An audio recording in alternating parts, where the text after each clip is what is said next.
오늘이 사순절 세 번째 주일입니다. 사순절은 부활절 전 40일 동안의 기간을 의미하지요. 부활주일을 기준으로 주일을 제외하고 주일은 빼고 나머지 40일 동안을 사순절로 지키면서 예수님의 고난과 또 부활을 기념하고 묵상하며 경건하게 보내는 이 절기가 사순절이라고 할 수 있습니다. 사순절의 중심은 예수님의 십자가와 부활이기 때문에 사순절을 지키는 경건한 습관들이 전통적으로 있습니다. 우리 초대교회에서는 우리의 죄를 위해서 찢기신 주님의 살과 주님의 피를 기념하는 성찬식을 준비합니다. 그러면서 주님의 공난에 동참하는 의미로 금식하며 이 사순절 기간을 보냈다고 합니다. 또 사순절이 끝나는 부활주일에 맞춰서 세례식과 또 입교를 준비하면서 이 세례 받을 사람들, 입교하는 사람들은 또 금식과 기도로 자신의 삶을 정결하게 하는 이 경건 훈련의 기간으로 사순절을 보내며 준비하기도 했습니다. 그리고 이 사순절 기간 동안 특별히 그리스도의 사랑을 기억하는 의미에서 이웃을 돌보고 섬기고 또 구제하고 자선하는 일에 힘쓰면서 이 사순절을 보내는 것이 우리 교회 전통이기도 합니다. 그런 의미에서 이 사순절 기간 동안에 가장 많이 듣고 하는 일 중에 하나가 회개하는 겁니다. 왜냐하면 사순절의 의미가 나의 죄를 위해 십자가를 지신 예수님의 그 고난과 그 은혜를 기념하고 기억하기 때문에 그렇죠. 그래서 사순절을 시작하는 날을 보통 수요일인데요, 제의 수요일을 이렇게 부릅니다. 왜 제의 수요일인가 하면 우리가 흙에서 온 존재임을 기억하는 것이고 하나님의 뜻대로 살지 않는 불순종하는 자들에 대한 하나님의 심판, 그것을 기억하며 죄를 이 얼굴, 머리에, 이마에 십자가의 모형으로 긋는 그런 의식들을 행했다고 그래요. 그러니까 이 제의 수요일에는 종려나무 잎을 태워서 제를 만들고 그 제를 이마에다가 십자가 모양으로 그으면서 이 사순절을 생각하고 시작하는 그런 날로 지켜왔다는 것이죠. 마치 하나님의 은혜로 우리의 죄가 이 죄와 같이 깨끗하게 사라지기를, 태워져서 새로운 생명의 역사가 일어나기를 소망하는 그런 일이라고 할 수 있습니다. 이런 일들을 통해서 우리의 삶과 우리의 죄를 하나님 앞에 내어놓고 회개하고 하나님의 인자하심과 하나님의 용서하심을 생각하며 보내는 것이 사순절 기간입니다. 사실 이 회개하는 것은 사순절만의 일이 아니라 우리가 신앙생활하면서 가장 많이 하고 듣는 일 중에 하나라고 할 수 있죠. 분명히 신앙생활은 참된 회개에서 출발합니다. 회개는 하나님 앞에 내가 죄인임을 인정하는 것이고요, 또 하나님의 은혜와 용서가 아니면 해결할 수 없는 일을 인하는 것을 인정하고 고백하는 것이 회개입니다. 그래서 회개가 없으면 주님의 은혜를 알 수도 없고 구원의 자리에 나아갈 수도 없다 하는 것이죠. 저도 청소년 시절 생각해 보면 수련회나 부흥회 가면 늘 듣는 얘기가 회개 기도하라는 거였어요. 회개하라, 회개하라. 지금도 신앙생활에서 회개하는 것이 굉장히 중요한 강조되는 일이기도 합니다. 자, 그런데 그러다 보니까 이 회개하는 것이 그 중요성에 비해서 우리에게 너무나 무감각해져 버렸다 하는 것이죠. 지금도 우리는 늘 회개합니다. 오늘도 예배 드릴 때 여러분 회개하며 시작하셨잖아요. 예배 드리기 전에 우리의 마음을 돌아보며 하나님의 은혜를 구하고 용서를 구하며 회개합니다. 아까 우리가 한 마음으로 공동 기도문을 통해서 참회하는 기도를 하나님께 드렸습니다. 기도할 때마다 하나님께 우리의 모습을 내어놓고 회개하는 기도가 빠지지 않습니다. 자, 그런데 정말 우리의 회개가 하나님이 기뻐하시는, 하나님이 원하시는 그런 마음으로 드려지는 것일까 하는 겁니다. 오늘 예배하는 여러분의 마음은 어떠신가요? 이제 예배 시작하면서 기도했잖아요. 회개했잖아요. 또 회개 참회기도 함께 드렸잖아요.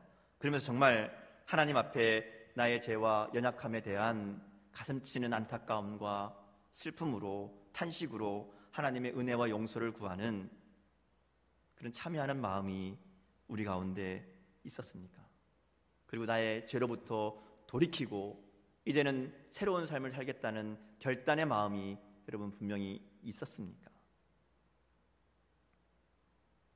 그래서 하나님 주시는 죄 용서에 대한 확신과 하나님 나의 죄를 용서해 주셨다, 나를 깨끗하게 새롭게 새로운 마음으로 새로운 심령으로 만들어 주셨다라는 확신이 여러분 가운데 있습니까?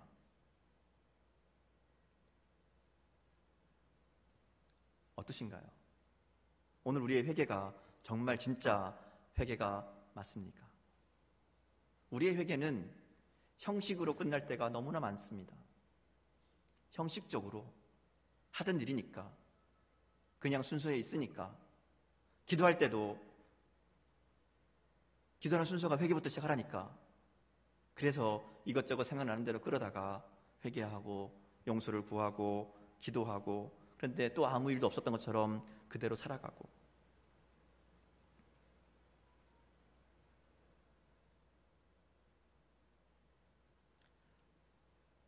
우리 하나님 앞에 기도하며 회개하며 정말 그 회개가, 그 기도가 하나님이 받으실 만한, 하나님이 기뻐하실 만한 그런 마음이 담긴 회개인가, 우리가 깊이 고민해 봐야 될 문제라는 겁니다.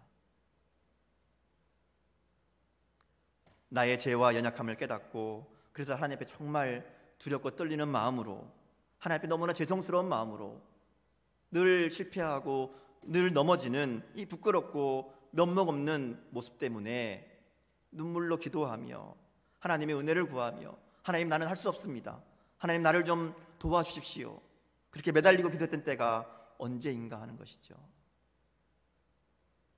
날마다 회개는 하지만 회개 같지 않은 회개로 그저 회개했다고 용서받았다고 스스로 착각하며 살고 있는 것은 아닌가 하는 겁니다.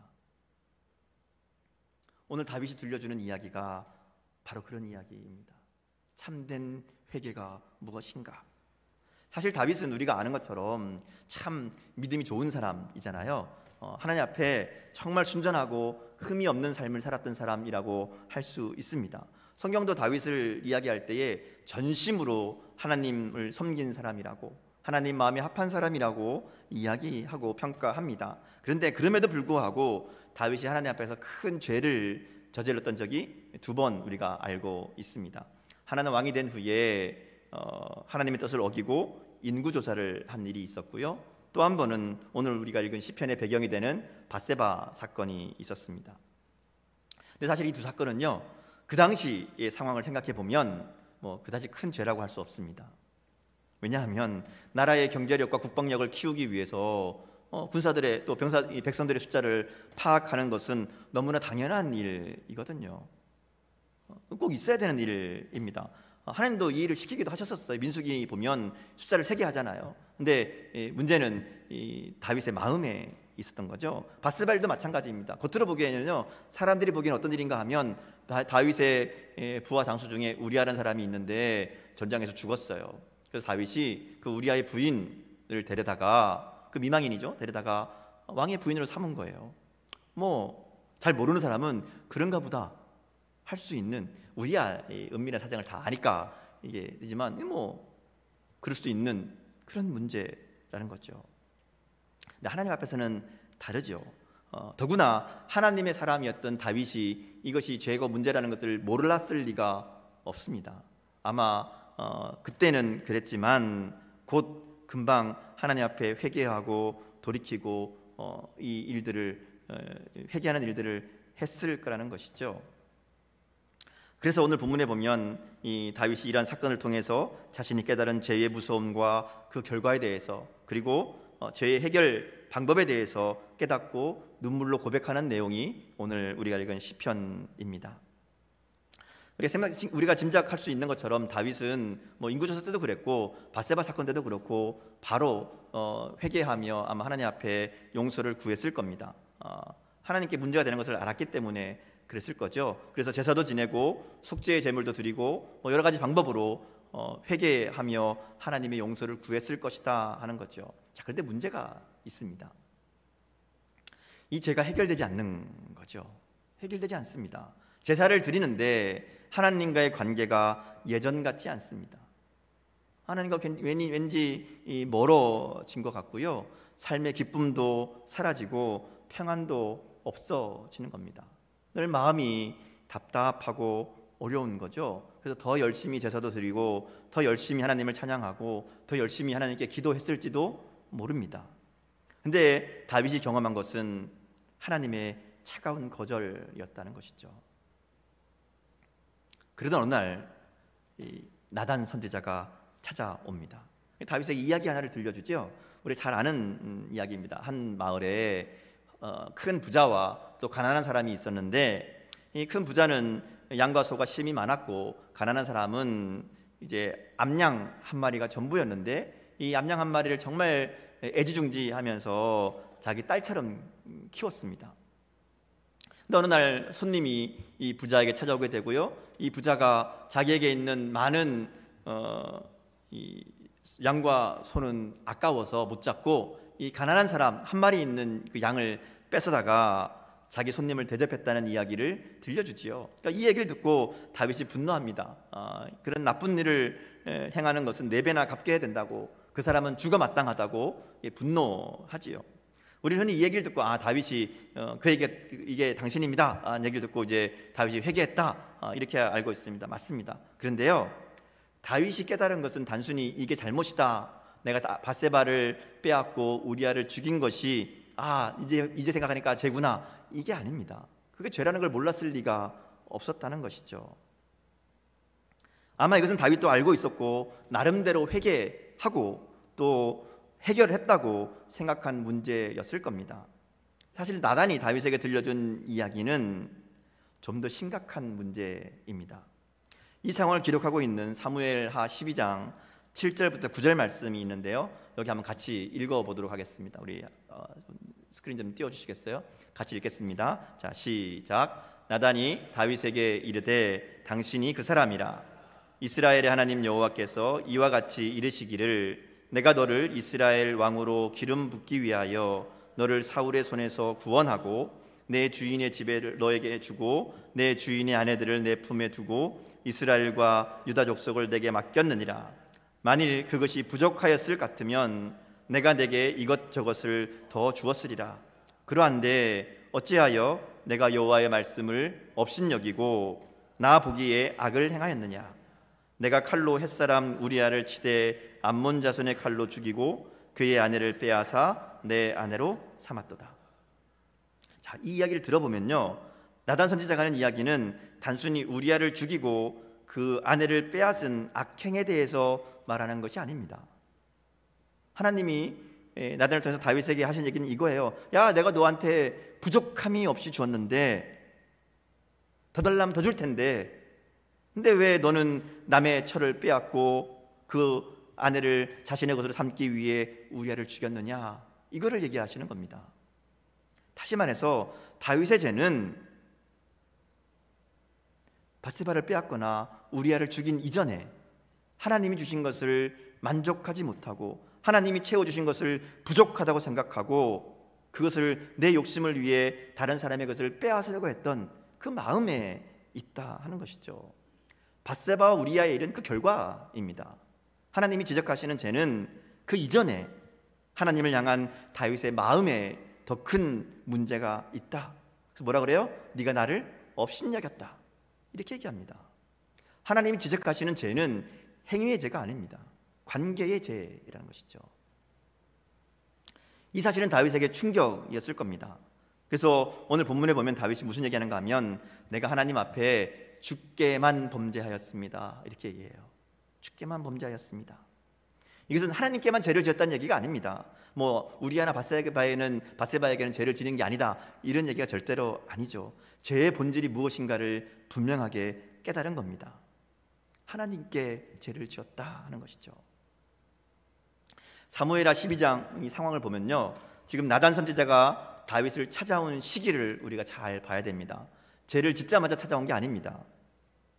나단 선지자가 다윗을 찾아온 것은 밧세바와 동침하고 아이를 낳은 후입니다. 아이를 낳았다는 얘기는 최소한 1년은 걸렸다는 얘기잖아요. 1년 정도 시간이 있었습니다. 이것은 그동안 다윗이 자신의 죄를 몰랐다, 이게 아닙니다. 밧세바를 빼앗은 것이, 우리아를 죽인 것이 하나님 앞에 죄구나, 죄가 아니구나, 이렇게 생각하며 살았다는 게 아니라는 거죠. 우리가 아는 다윗이라면 이건 몰랐을 리가 없다는 얘기입니다. 나름대로 회개한 거예요. 나름대로 제사를 드린 거예요. 해결한 겁니다. 그런데 해결이 안 되는 거죠. 왜요? 하나님이 기뻐하시는 회개가 아니었거든요. 하나님이 정말 원하시는 죄를 깨닫지 못했던 거거든요. 단순히 드러난 죄, 밧세바를 빼앗은 거, 우리아를 죽인 거, 이거를 회개했겠죠. 하나님 잘못했습니다. 제가 욕심에 눈이 멀어서 그랬습니다. 용서해 주십시오. 뭐 이렇게 기도했겠죠. 근데 하나님이 원하시는 회개는 그게 아니었다는 거예요. 그래서 나단 선지자가 하나님의 말씀을 전하는 것을 듣게 되죠. 그 얘기를 듣고 전혀 다른 자신의 죄를 깨닫는 겁니다.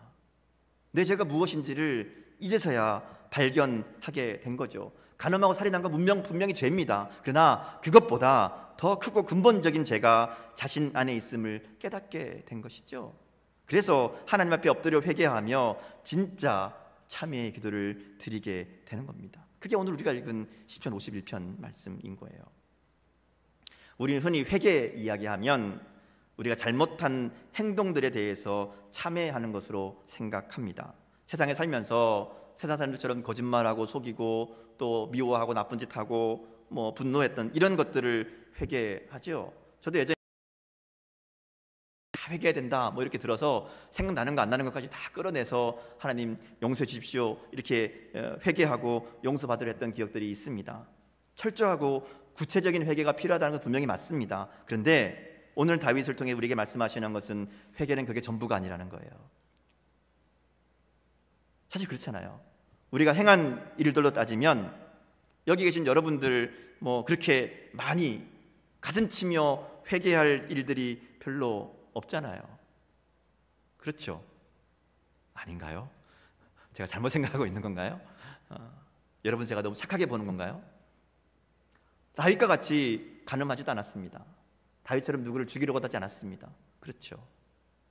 그런 것들만 우리가 회개할 것들이라면, 우리가 행한 것들만, 우리가 행동으로 지은 죄들만 따져본다면, 그러면요 우리는 다윗의 눈물이 별로 감동이 없습니다. 우리는 그런 죄와 거리가 멀은 삶을 산다고 생각하거든요. 어떤 면에서는 나는 다윗보다 낫다라고 생각할지도 모릅니다. 그러나 하나님이 다윗을 통해서 오늘 우리들에게 들려주시는 다윗에게 지적하신 죄는 그게 아니라는 거예요. 하나님과의 관계의 문제라는 겁니다. 행위에 앞서서 하나님과 너의 관계가 어떠한가 물으신다는 거죠. 여러분 어떠신가요? 여러분 오늘 다윗에게 주신 말씀처럼 나에게 주신 모든 것이 하나님이 내게 부족함이 없이 주신 것으로 여기고 모든 것에 만족하며 그렇게 살고 계십니까? 그래서 하나님의 은혜에 늘 감사하며 찬양하며 기뻐하며 그렇게 살고 계십니까? 분명 그렇지 못하잖아요. 우리는 더 많은 것들을 추구하고 항상 더 채우고 싶은 열망으로 살잖아요. 다윗과 다를 바 없는 존재들이라는 거죠. 그럼에도 불구하고 우리는 다윗처럼 통회하며 눈물을 흘리며 회개하지 않잖아요. 그래서 우리의 회개를 다시 한번 생각해 봐야 됩니다. 그저 내가 했던 일들에 대해 용서를 구한다고 모든 문제가 해결되는 게 아니라는 거예요. 보다 근본적인 문제를 깨달아야 된다는 겁니다. 그럼 어떻게 되는가? 오늘 다윗이 어떻게 자신의 죄를 깨닫게 되었는가를 우리가 보면 됩니다. 어떻게 깨닫게 되죠? 나단 선지자가 찾아와서 하나님의 말씀을 전할 때에 그가 듣고 알게 됩니다. 오늘도 마찬가지예요. 우리가 정말 우리의 죄를 깨닫는 방법은, 우리가 하나님 앞에서 어떤 존재인지를 발견하는 방법은 말씀을 통하는 겁니다. 하나님의 말씀이 우리의 삶을 비춰보는 겁니다. 그러면 하나님이 들려주시는, 하나님이 말씀하시는 음성을 듣게 되고요, 우리의 모습을 발견하게 된다는 것이죠. 그리고 그 말씀을 통해서 하나님과의 관계를 바로 잡아야 합니다. 우리가 죄를 깨닫는 것은 그래서 말씀에서 출발을 합니다. 늘 말씀 앞에 자신의 삶을 비춰보는 지혜가 우리 가운데 있어야 되고요, 그렇게 발견한 나의 모습을 하나님 앞에 내어놓고 진실한 마음으로 회개하며 그리고 하나님의 뜻대로 순종하고자 하는 결단으로 하나님 앞에 나아가는 것, 이것이 참된 회개라고 할 수 있다는 것이죠. 오늘 다윗의 기도는 이것을 고백하는 겁니다. 1절부터 보면 계속해서 다윗이 고백하는 내용이 뭐예요? 나는 죄인이라는 거예요. 내 죄가를 안다고, 죄가 늘 내 앞에 있다고, 나는 죄악 중에 출생하였고 나는 심판받아 마땅한 존재라고 고백하고 있죠. 죄를 행위의 문제라만 본다면 악한 행동이 있을 때마다 죄인이죠. 그런데 악한 행동을 안 하면 나는 죄인이 아니라고 생각할 수도 있다 하는 말입니다. 오늘 우리가 그런 마음으로 우리의 삶을 바라볼 때가 얼마나 많은지 모른다는 거죠. 11조 안 하고 성경 안 보고 기도 안 하고 예배 빠지고 전도 안 하고 그러면 죄진 것 같아요. 하나님 잘못한 것 같아요. 그래서 회개할 생각을 합니다. 근데 반대로 11조 열심히 하고 성경 열심히 보면서 기도도 하고 전도도 하고 있으면 나는 죄인이 아니라고 생각한다는 거죠. 나는 하나님 앞에 죄 지은 건 없고 복 받을 것만 있다고 착각한다는 겁니다. 그러면서 왜 복 안 주시냐고, 왜 하나님 나에게 기도 들어주지 않으시냐고 따진다는 거죠. 회개할 이유를 찾지 못합니다. 하나님께 범죄했다는 생각이 들지 않기 때문에 그렇죠. 회개하라면 신용은 하지요. 해야 되니까 하라고 하니까 회개하지만 진심으로 하나님 앞에서 아파하지도 죄의 문제 때문에 하나님의 도우심을 구하지도 않습니다. 무엇을 하거나 하지 않아서가 아니라 우리는 주님 앞에 죄인임을 고백할 수밖에 없는 존재들이지요. 다윗이 비로소 이 자신의 문제의 원인을 찾은 겁니다. 그동안 하나님의 관계가 멀어진 것처럼 느껴진 것도 왜 그렇게 감사와 기쁨이 사라졌었는지 깨닫게 된 거죠. 기도하고 제사하고 하나님을 찾았지만 하나님 앞에 참된 회개가 없었기 때문이라는 겁니다. 그래서 다윗이 뭐라 그래요? 하나님 찾으시는 것은 상한 심령이라고 얘기합니다. 상하고 통회하는 마음이라고 고백합니다. 상한 심령은 다른 게 아닙니다. 내가 하나님의 은혜가 아니면, 하나님의 사랑이 아니면 살아갈 수 없는 존재임을 깨닫는 겁니다. 하나님만이 나의 구원자이시라는 것을, 하나님 아니면, 하나님의 용서가 아니면, 하나님의 사랑이 아니면 나는 멸망받을 수밖에 없는, 죽을 수밖에 없는 죄인이라는 것을 깨닫고 고백하고 날마다 하나님의 은혜 앞에 엎드리는 마음이 바로 상한 심령이지요. 그리고 하나님이 원하시는 제사가 바로 그런 마음입니다. 오늘 우리는 회개를 너무 대충 합니다. 그냥 모든 죄를 용서해 주세요. 그냥 용서해 주세요. 대충. 기도하는 자세도 아주 거만합니다. 들어줄 테면 들어주고 말라는 식으로 그냥 하고 맙니다. 그렇죠. 상한 마음이 없는 거예요. 죄 때문에 아파하지도, 죄 때문에 안타까워하지도, 죄를 이기지 못하는 나에 대한 죄송한 마음도, 하나님의 은혜가 아니면 살아갈 수 없다는 간절함도 우리에게는 없다는 것이죠. 여러분 어떠신가요? 여러분의 회개, 여러분의 기도는 정말 하나님이 기뻐하시는 상한 심령으로 나아가는 그런 기도, 그런 회개인가요? 하나님의 은혜만이 나의 소망이라는 간절함이 없는, 하나님만이 나의 도움이시라는 이 절박함이 없는 그런 기도, 그런 예배가 제대로 일 리가 없죠. 다윗의 얘기처럼 기쁨이 없는 겁니다. 사라지는 거예요. 하나님부터 멀어지는 것처럼 느껴지는 겁니다. 예배당에서 나와서 예배드리고 기도하고 말씀을 읽지만 참된 회개가 없는 마음에는 하나님의 은혜가 없는 겁니다.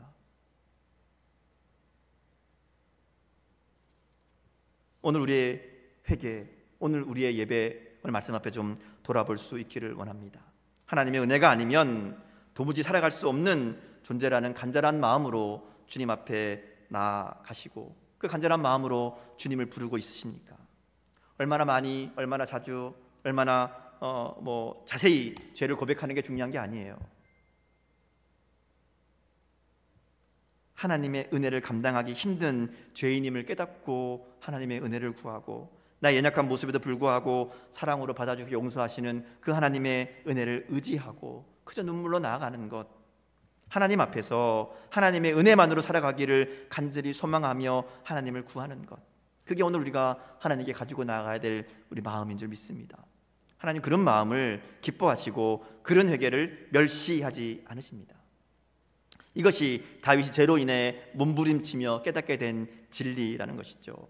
오늘 말씀 앞에 우리의 마음을 다시 한번 돌아봅시다. 예배도 중요하고 섬김도 중요하고 봉사도 중요합니다. 그러나 가장 중요한 것은 하나님과의 바른 관계입니다. 그리고 하나님과의 바른 관계는 상한 심령으로 나아가는 참된 회개를 통해 회복되는 겁니다.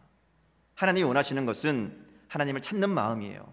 하나님이 나의 유일한 해결책이시고 하나님만이 내 삶의 유일한 소망이심을 고백하며 나아가는 마음인 줄 믿습니다.